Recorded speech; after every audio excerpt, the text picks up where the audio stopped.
SQL tip when working with new tables as data analyst, data scientist, or data engineer. Even though I see this practice happen almost all the time out there in the data space, you never actually want to go out and blindly start using a table. How this usually plays out is the analyst or the scientist will get a request to build a model, a dashboard, or pull some sort of data.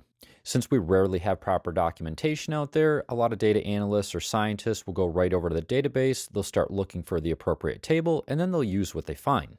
Another way that this plays out is the analyst or scientist might go look up some other code that's being used or has been used in the past, and then they'll find the table within there, and then they'll use that table. Unfortunately, both of these things can be really bad practices, and here's why. First, if you're grabbing those tables from a different piece of code that's out there, who's to say that that code is even doing the right thing in the first place? Second, if you stumbled upon a table in the database, do you really know anything about that table? In the data space, we have duplicate tables and near duplicate tables all over the place, and sometimes the data is accurate, sometimes it's not.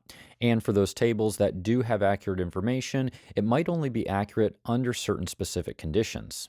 So if you don't understand the table or the data within the table, you might be setting yourself up for failure. Also, you wouldn't necessarily know how the table's being refreshed or how the table's being supported. That table that you're thinking of using may have already been deprecated or it might be set up for deprecation. And that refresh schedule, who knows? The bottom line is, if you're blindly using a table, you could be setting yourself up for failure with a bad analysis, you could be wasting a bunch of time, or you could be running into a lot of headaches down the road. Instead, what you want to do is network with people in your organization to find out the right stuff that you should be using.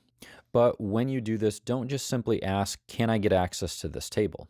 What you want to do is talk to the folks in your organization, let them know what problem you're trying to solve, and let them help guide you to the right tables that you should be using.